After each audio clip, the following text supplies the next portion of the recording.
Shalom. First and foremost, before I get started, I'd like to give all praises, honor, and glory to Yahweh Bahashem Yahushai Bahashem Racha Kwadash. Double honors to the apostles and the elders of Great Millstone who taught me the truth and rule well. Peace and blessings unto the hopeful elect, pushing his word throughout the four corners of the earth in truth, righteousness, and sincerity. To you I say Shalom. This is a brother Yeshaya coming at you again through the spirit and power of Yahweh Bahashem Yahushai. Back again with another lesson. This one's going to be entitled "The End Will Be Epic." All right, and that title just came to my mind. Just thinking about Jeremiah 30, as you see on the screen, right? Hold on, there you go. Jeremiah 30 and verse 7, right? Let me read it real quick. It says, "At last, for that day is great, so that none is like it. It is even the time of Jacob's trouble, but he shall be saved out of it." Right? So talking about these end times that we're living in,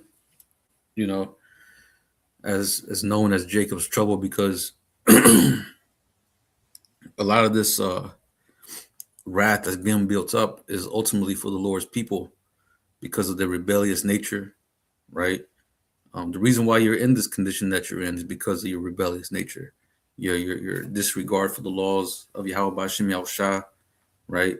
Your disregard for the prophets, right? So this is why we're going to see, just like as in the time of Noah, right? A great calamity, a great destruction is about to happen to these people, right? And like I said, this is going to be an epic. What we're living in are epic times, I should say, right? And the end is going to be, there's going to be that grand finale, and that's going to mark the end of the Gentiles being in power, right? Because after this, after America destroyed, that's it. It's going to be the kingdom, right? It's going to be, our happily ever after, right? And I might do a video on that, entitle it give it that title, happily ever after, right? Because that's what we're looking forward to. This place, has been hell. The way Esau has run this place, is unwise. The scriptures go into let me get it real quick. In Sirach 2.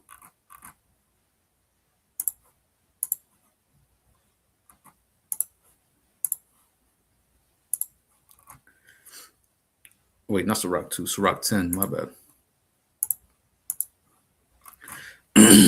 Sirach 10 in verse 3, it says, "An unwise king destroyeth his people," right? An unwise king, that's what Esau is. Everything he has done was done to destroy mainly, Jake, Israel, right? With the Planned Parenthood, with the jabs, right? With the food, with the air that you breathe, the water that you drink, everything has been designed to destroy you, right? The schooling, the indoctrination, the culture, right? All this was intentionally done to destroy you. So as it says, an unwise king destroyed his people, because not only has he destroyed Jake, but in the process he destroyed his own people as well, right?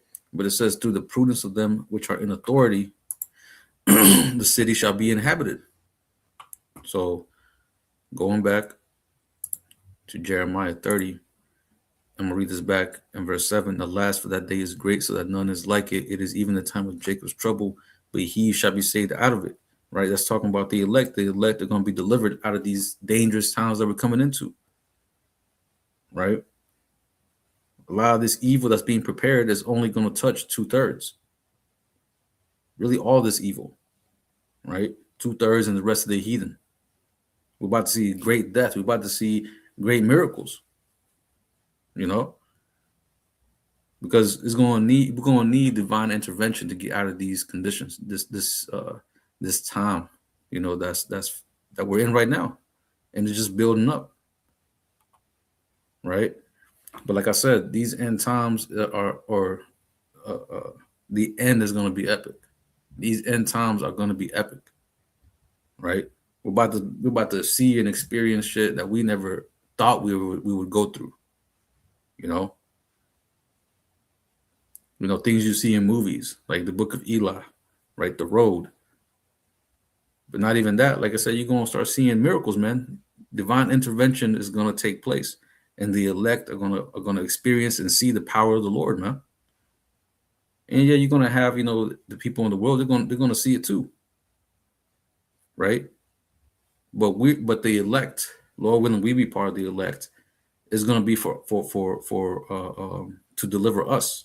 It's gonna be I should say for our benefit. I should say, right? The Most High is gonna you know send forth His power. Send pretty much raise up the standard as well, right? Send forth His angels to deliver His people out of these conditions, right? So, and I should say the Israel of Israel, I should say, right? Because um, we understand that only 2/3 are going to be the ones to be destroyed. Well, 2/3 are going to be the ones to be destroyed, and only 1/3 is going to be delivered, right? But let me see. Let's get from here. Oh, I have Jeremiah 16. Jeremiah 16 and verse 14. It says, "Therefore, behold, the days come, saith the Lord, that it shall no more be said, the Lord liveth, that brought up the children of Israel out of the land of Egypt," right? Because that's talking about in the book of Exodus, right? When the Most High delivered us out of the hand of Pharaoh, right? And you saw all those miracles that happened back then that the Most High showed and done in those days.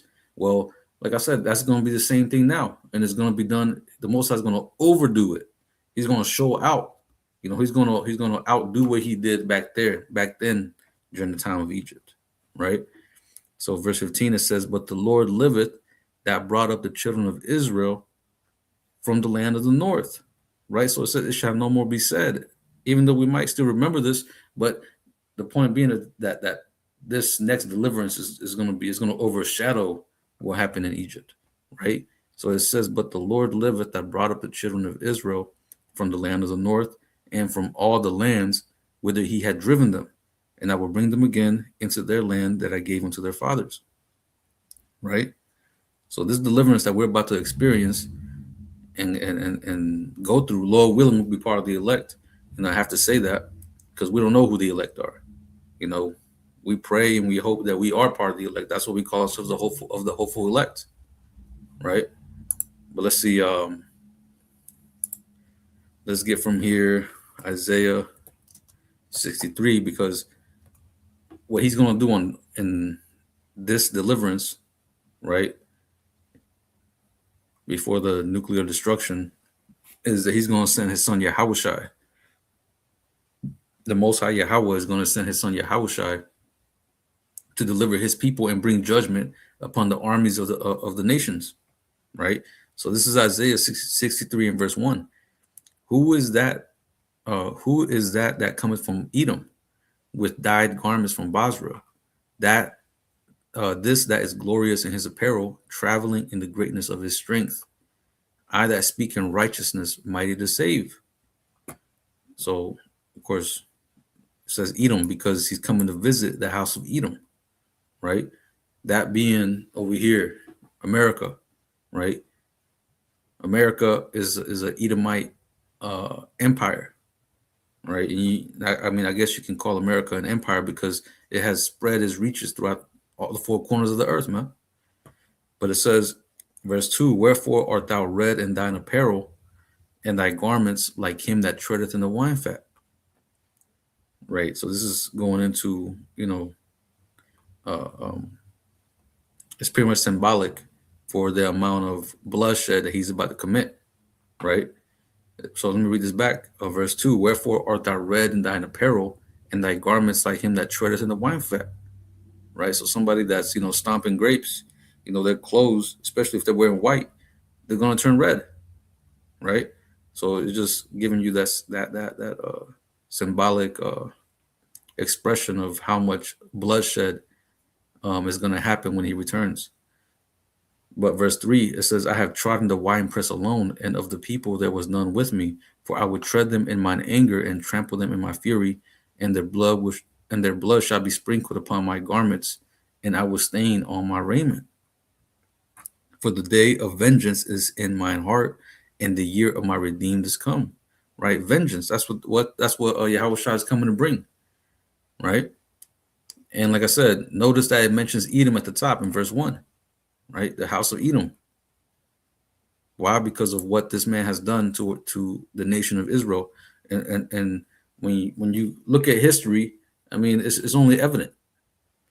If you're a student or a scholar of history, putting the pieces together, should be, relatively easy. But again, the Holy Spirit has to be dealing, you know. But it says, let me read this back, verse 4. For the day of vengeance is in mine heart. Right? Vengeance for what? For the slavery, transatlantic slavery, right? Vengeance for putting him to death, right? Because those same it was the Romans, right, that put him to death. Even though it was also our people that pretty much sentenced him, right? But the Romans did the deed. But it says, "In the year of my redeemer is come, and I looked, and there was none to help, and I wondered that there was none to uphold. Therefore, my own arm brought salvation unto me, and my fury it upheld me." Right. So Yahushua is coming to do us. He's going to be the man to get the job done. Right. But it says, "And I would tread down the people in mine anger, and make them drunk in my fury, and I will bring down their strength to the earth." You see, because that's what he's coming to do. He's coming to cast down Esau from his ivory tower, man. Right. The scriptures go into I beheld Satan. Let me see. It's Luke 10 and 18. It says, "And he said unto them, I beheld Satan as lightning fall from heaven." This is going into speaking of Edom, who comes in the name of Satan, who comes doing the bidding of Satan, right? It says, "I beheld Satan as lightning fall from heaven," because that's how fast he's going to be taken out of power. Here it is. He's one day he's going to be up here. The next day he's going to be nothing, man. Because all this is going to happen in the span of 1 hour, right? Let me get that. 1 hour. It's in Revelation. There's a couple ones, right? Let's get this one. Revelation 18 and 10, "Standing afar off for the fear of her torment, saying, Alas, alas, the great city Babylon, that mighty city, for in 1 hour is thy judgment come." Revelation 18 and 17, "For in 1 hour so great riches has come to naught." Right? Because, here in America is known for being a pretty much like a merchant city. Is known for its delicacies. Is known for, the amount of goods being trafficked over here, right? Because America is nothing but a consumer nation, right? But it says, "For in 1 hour so great riches has come to naught, and every shipmaster and all their company of ships and sailors and as many as trade of seas stood afar off." So yeah, I mean, it just continues on, right? But you get the point, right? In 1 hour, this place is going to be made desolate, right? Because of the ICBM missiles. Hold on, let me see. Right, so that's going to be a swift destruction. I remember those speedy riddance, I think.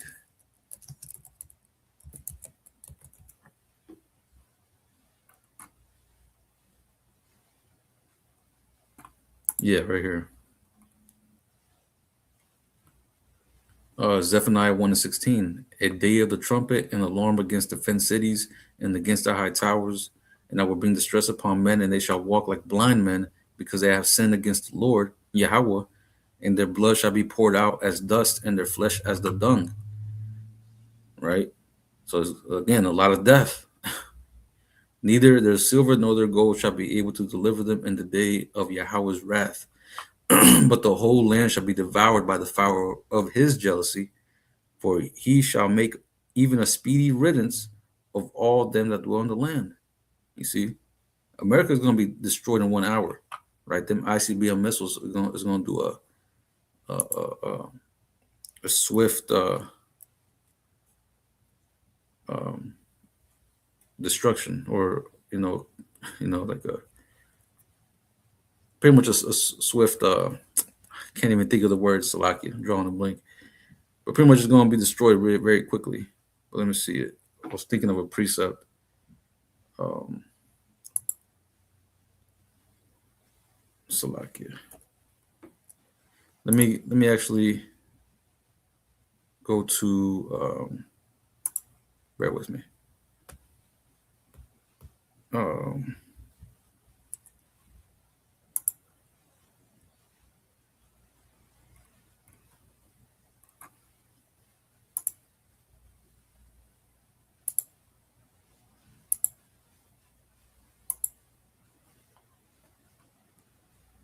okay, I finished Isaiah 63 and 6. Yeah.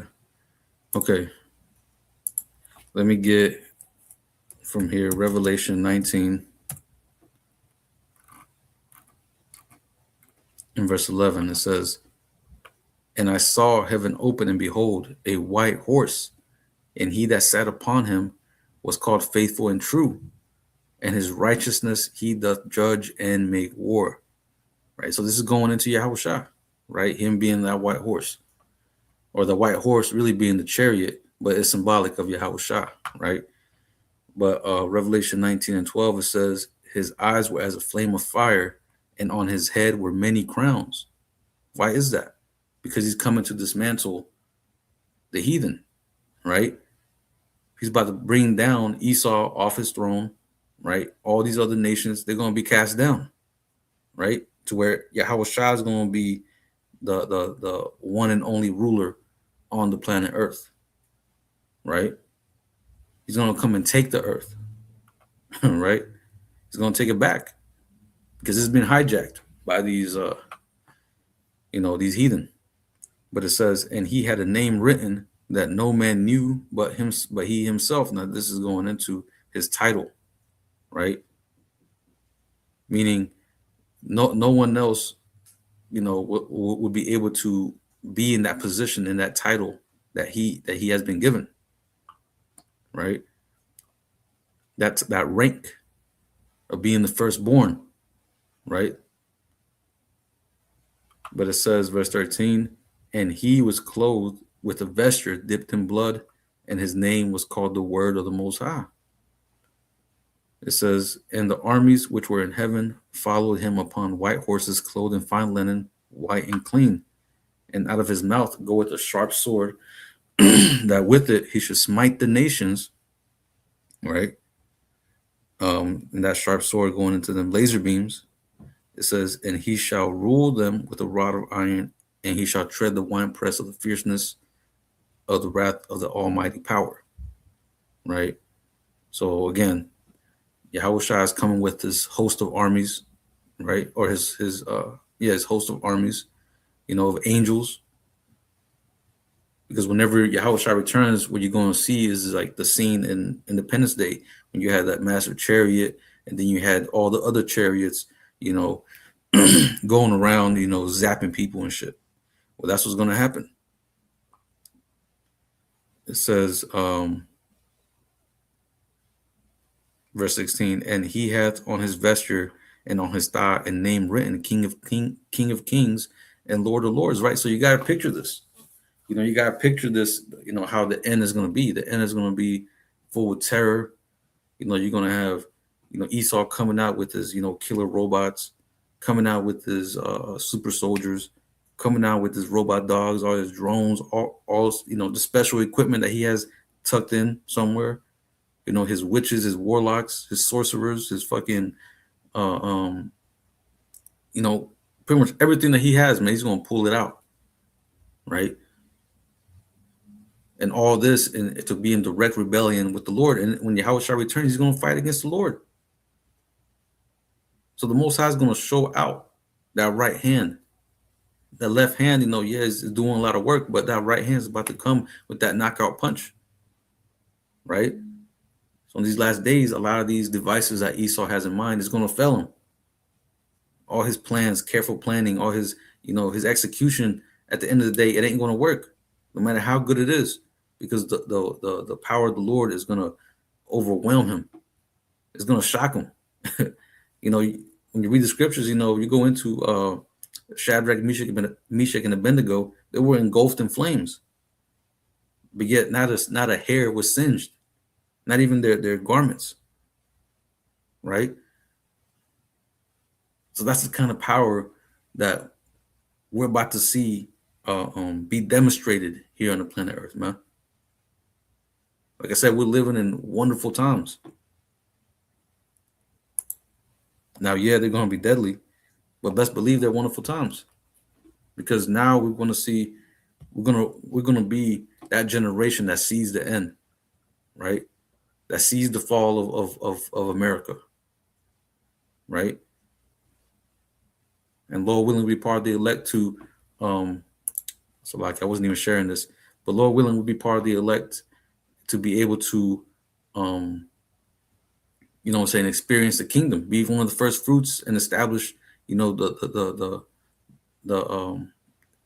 New Jerusalem, right? It will establish, the kingdom of heaven, build up the kingdom of heaven, right?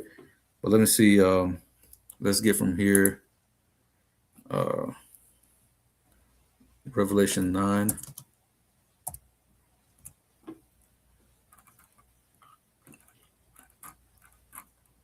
And 15, right? Because this is going to go into the ICBM missiles, right?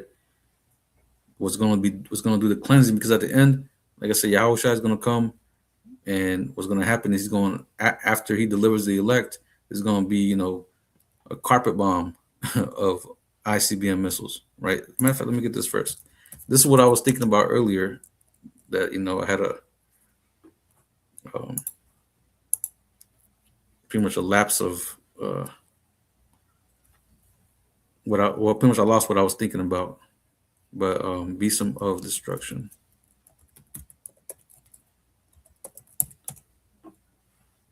Let me see. Isaiah 14:23, it says, I will also make it a possession for the bittern and pools of water, and I will sweep it with the besom of destruction, saith the Lord of hosts. So this is talking about America, right? That besom of destruction. The besom just means a broom, right? All it means is a broom, the broom of destruction. This place is going to be swept by the ICBM missiles, and that's what's going to cleanse this land, right? Just like the first death was water. Water acts as a cleansing agent, and so does fire, right? So this place is going to be cleansed by that fire. As a matter of fact, let's get not Revelation. Let's get 2 Peter 3. 2 Peter 3 in verse 10, it says, but the day of the Lord will come as a thief in the night, in the which the heaven shall pass away with a great noise, and the elements shall melt with fervent heat, and the earth and the works that are therein shall be burned up. So this is giving you an image of what is going to happen. The elements is going to be so hot that the elements is going to melt. So what's going to produce that amount of heat? Them ICBM missiles, right? Because when you look at these, when you look it up, and you just look up on YouTube, they say that, these nuclear bombs, whenever it goes off, it's so hot. It's like as the sun. It's hotter than the sun. That's what they say. Verse 11, it says, seeing then that all these things shall be dissolved, what manner of persons are ye to be in all holy conversation and godliness, right? So seeing this is going to happen, what kind of mindset should you be in, right? You should be getting ready. You should be getting ready how? By repenting, turning back to the Lord, And, well, if you ain't an Israelite, you got no chance anyway, right? If you ain't a so-called Black, so-called Latino, so-called Native American, you're toast. Now we do have, brothers and sisters that look like the nations, right? But through their bloodline, they descend back from Abraham, Isaac, and Jacob, right? Through that specific lineage. But let's see. Let's go from here. Oh, actually, let me finish this out. Verse 12. looking for and hastening unto the coming of the day of the Most High, wherein the heavens being on fire shall be dissolved, and the elements shall melt with fervent heat. Um, Nevertheless, according to his promise, look for new heavens. Or nevertheless, we, according to his promise, look for new heavens and the new earth, wherein dwelleth righteousness. Right. So everything is going to melt. Right. And after America's melted down, we're going to come in and establish the kingdom of heaven. Right. That new earth. Right. That new heaven. That new earth. Right. Wherein dwelleth righteousness. Right. Because the order under which the earth is going to be governed is going to be under Yahweh Shai, right? But it's going to be done under righteousness, right? Which is going to lead to us having an eternal kingdom, right? Because we're going to be changed. We're going to be made perfect. The law is going to be written in our inward parts to where we ain't never going to go off. But let's see. Let's get from here. Hold on. I think I've still had Revelation 9. Yeah, Revelation 9.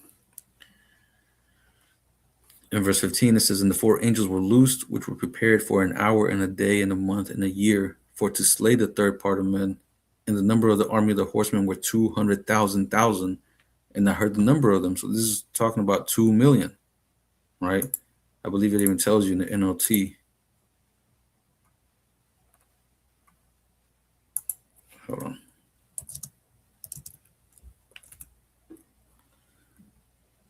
Yeah, so it says, Revelation 9:16 in the NLT, it says, "I heard the size of their army, which was 200 million mounted troops," right? Let me see. Let me go back. Revelation 9:6 and 17, "And thus I saw the horse in the vision, or the horses in the vision, and them that sat on them, having breastplates of fire and of jacinth and brimstone." So this is what the apostle saw, right? It says, "And the heads of the horses were as the heads of lions, and out of their mouths issued fire and smoke and brimstone." So what does this represent? It represents the ICBM missiles, right? Let me continue reading. Verse 18, "By these three was the third part of men killed, by the fire and by the smoke and by the brimstone, which issued out of their mouth." So this is what the apostles saw, but they didn't have a word for missiles, right? So he described it the best way he could. But verse 19, it says, "For their power is in their mouth and in their tails. For their tails were like unto serpents," right? Talking about that flame in the back, right? And it says, "And had heads, and with them they do hurt," right? Talking about the warheads in the front, right? And a nuclear missile can hold, I don't even know how many. They have new shit now. Shit, I don't even know. A lot of them could probably hold up to 50 warheads, 50 nuclear warheads. I know last time I heard, I think it said 20 or something like that. But they have this new arms race that they're developing new shit, and who knows what they got that they're not telling everybody, telling the public, right? But if the as it says in Revelation 9:16, right? 200,000, that's going into the 200 million nuclear warheads, right? Not missiles, warheads, right? Just had to make that clarification. But anyway, let's get Revelation 6, and we'll start at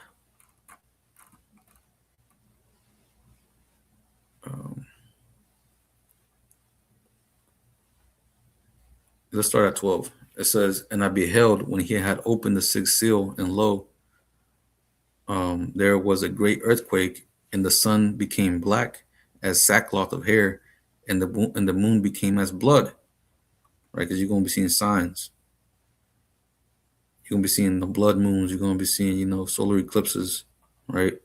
But it says, "And the stars of heaven fell unto the earth, even as the fig tree cast her untimely figs, when she is shaken of a mighty wind. And the heaven departed as a scroll, when it is rolled together, and every mountain and island were moved out of their places." Right. This is going into the ICBM missiles, right? When you look at the the mushroom cloud, and how whenever the bomb goes off, it just pretty much pushes all the clouds away, like like if there were scrolls. It pretty much rolls them up. But verse 15, it says, "And the kings of the earth, and the great men, and the rich men, and the chief captains, and the mighty men, and every bondman, and every free man, hid themselves in the dens and in the rocks of the mountains," right? Because you're going to be having them hiding up in their bunkers.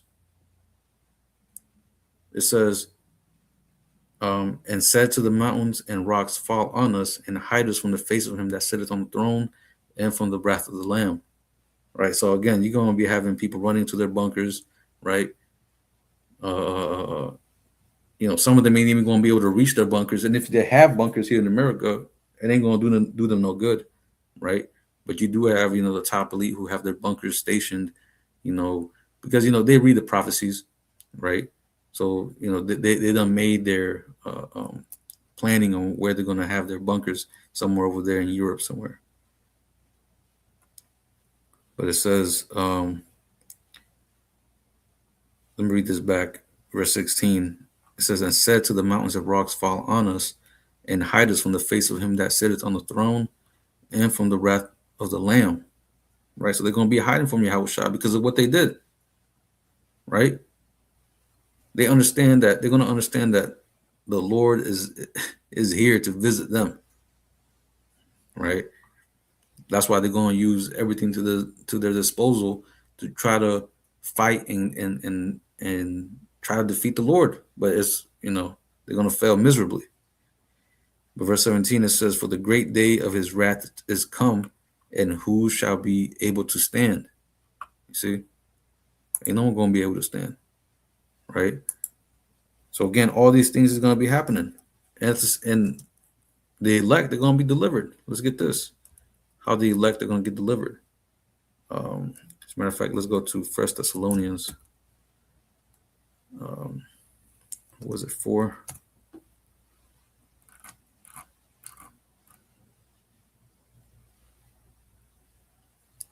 Let's start at 15. First Thessalonians 4:15, it says, "For this we say unto you by the word of the Lord, that we which are alive and remain unto the coming of the Lord shall not prevent them which are asleep." Right? Meaning the dead, they're going to raise up and they're going to be with the Lord. A lot of them, they're already going to be with, they're going to already be with the Lord, right? Whenever he returns. But it says, verse 16, "For the Lord himself shall descend from heaven with a shout, and the voice of the archangel, or with the voice of the archangel, and with the trump of the Most High, and the dead in Hamashiach shall rise first." You see? Verse 17, "Then we which are alive and remain," those that go through all of Jacob's trouble, right? Endure the persecution, going through, the famine, the civil wars, right? The race wars. There's going to be a lot of shit going on, right? There's going to be a lot of shit going on. But even Esau's going to lose control. He's going to be dealing with, free radicals, right? By free radicals, I mean, Jake with, spiritual power that he won't be able to deal with, right? But it says, "Then we which are alive and remain shall be caught up together," meaning we're going to be beamed up, right? The elect, they're going to be beamed up. It says, "with them in the clouds to meet the Lord in the air. And so shall we ever be with the Lord," right? So Yahushua, he's coming with his chariots. That's what the clouds, that's what these are. What the world calls UFOs. All these sightings of UFOs. Well, those are the vehicles of the Lord. Those are the chariots of Yahweh Bashem Yahushua, and that's what he's going to come in, and that's how he's going to deliver his people, right? But in this time, it's going to be so massive, and you're going to see them, man. They're going to be so low, man. This is great times we're living in, man. For us to be able to live, to that point where we're going to be able to see this, man. This is a great and glorious time. Let's see. let's get this, because like I said, the elect are going to be transformed, man. They're going to be turned into how do you even put it? They're going to be immortal. Is my point. Let me see. Where was it?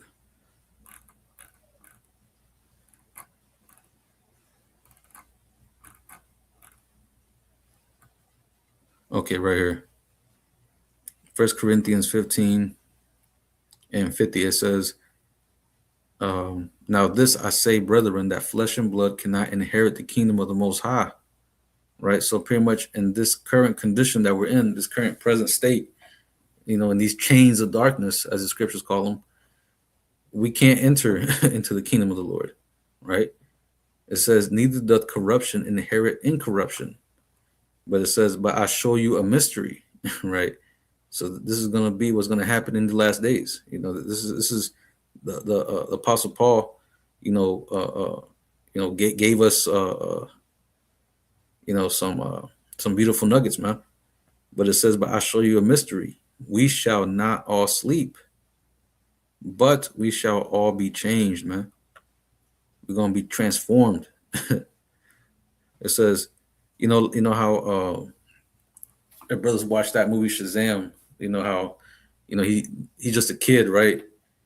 And he's weak, but when he says Shazam, he got the powers. Well, us, when we say how about Shem Shah, man, we're gonna receive them powers, man.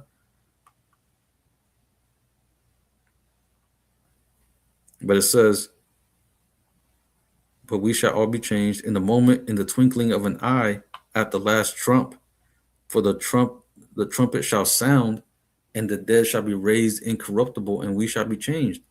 Right. So, like it says, in the moment of twinkling of an eye, meaning when we're being beamed up, it's just gonna be like a quick, it's gonna be like the snap of the finger, like I said, the twinkling of an eye, and we're gonna be changed instantly. It says, "At the last trump, for the trumpet shall sound, and the dead shall be raised incorruptible." Right. Those that died in Yahweh Ba'ashem Yahweh Shai, those are the elect that died, during that whole time of Jacob's trouble, or even, leading up to the end. They're going to be raised incorruptible. And we shall be changed. Right. We're going to be changed as well. It says, "For this corruptible must put on incorruption, and this mortal must put on immortality." You see? So we're going to be transformed to be made incorruptible. Here it is. We got this corruptible flesh, right? Corruptible mind, but we're going to receive incorruption. Our mind is going to be perfect, right? Whenever, let me get that real quick.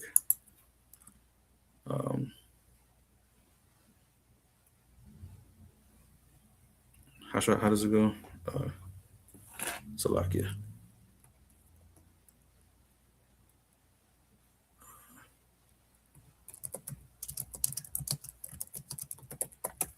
Bear with me.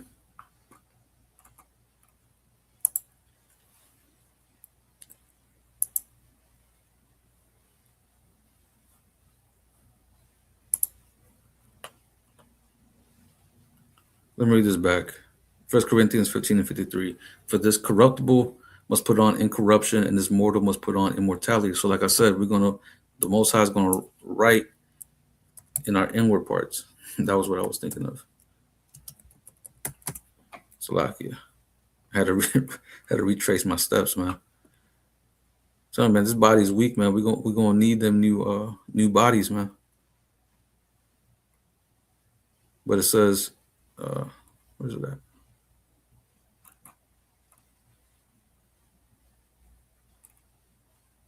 Okay, right here.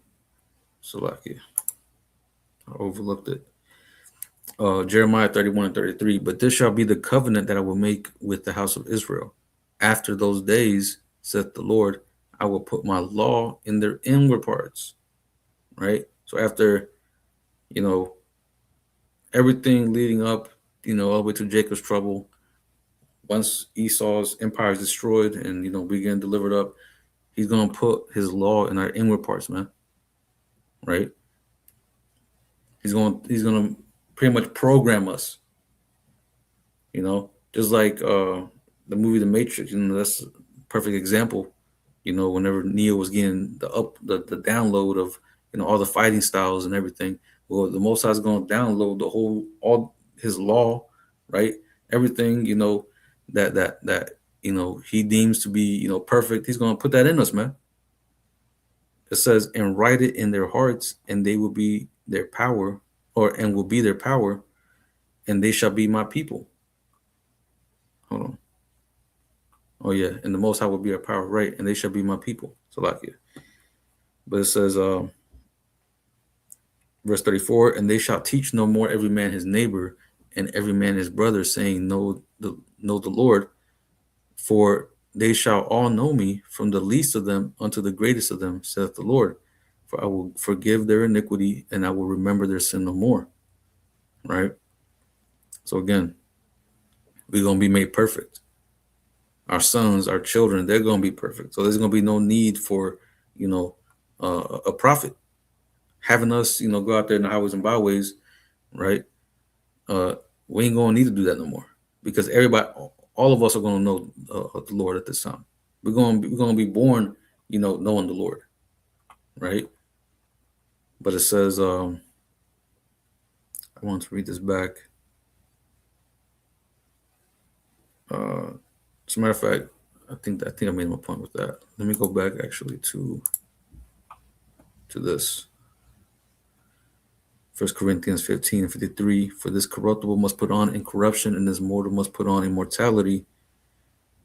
So when this corruptible shall have put on incorruption, and this mortal shall have put on immortality, then shall be brought to pass the saying that is written, death is swallowed up in victory. Right? So we're going to have victory over death, man. And that's all through the sacrifice that our Lord Yahushua made for us, man. So, this is, like I said, all this that we're about to go through, man, is worth it, right? For the victory. The scriptures go into in Romans 8 and 18. It says, for I reckon that the sufferings of this present time are not worthy to be compared with the glory which shall be revealed in us. You see, because we're about to attain the kingdom of heaven. We're about to be made perfect. We're about to be gods on the planet Earth, man. And all this is going to be done in our lifetime, right?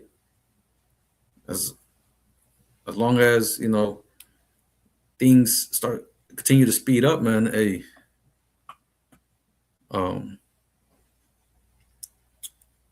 Pretty much as long as things continue to speed up. So like I was reading this, figured if I should bring this out. But again, we're going to be made joint heirs, right? So like I lost my train of thought. I was reading this. Let me read this real quick, right? Because this adds to that. Let me start at 16. Romans 8 and 16. The Spirit itself bears witness with our spirit that we are the children of the Most High. And if children, then heirs of the Most High, and joint heirs with Hamashiach. So we're going to be joint heirs. We're going to be, sitting on thrones. We're going to be kings, priests, alongside Yahushua. But we're going to be, there's going to be an order. There's going to be ranking, right? There's always got to be structure. There's always got to be order. And Yahushua is going to be at, the pinnacle of that is going to be at the Most High, Yahweh, and then Yahushua. And then you're going to have, King David, the rest of the 12, so on and so forth. The elect, right? And then you're going to have, 2/3, which is going to be, they're going to be born, in the kingdom of heaven after the 1,000-year period, but they're going to be perfect though, right? Even though they might have their heads down, but all that is going to be, in the past at that time. But it says, and if children, then heirs of the Most High, and joint heirs with Hamashiach, if so be that we suffer with them, that we may be also glorified together.